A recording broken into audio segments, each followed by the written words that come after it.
hours, and also a big story we're watching right now.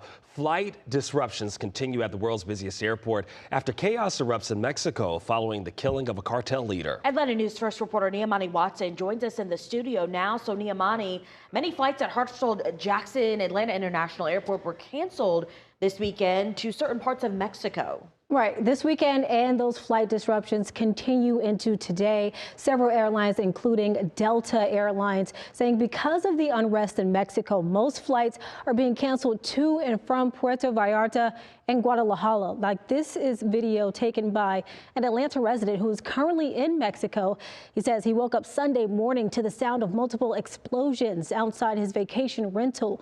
Violence erupted yesterday after Mexican authorities said one of the most wanted cartel leaders, known as El Mencho, was killed during a military operation in Jalisco.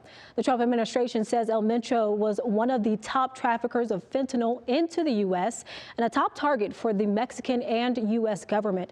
Officials said the operation triggered unrest in several Mexican states, including roadblocks and burning vehicles. The U.S. State Department warning Americans in those areas to shelter in place. At Hartsfield-Jackson Atlanta International Airport, Landon Chappell says his family was headed for a 2-week vacation to Mexico when his flight was diverted. Got on a flight to go to Puerto Vallarta. We got not even halfway there, and the guy got on the airplane, said, "There's weird things going on in Puerto Vallarta, so we're going to turn around."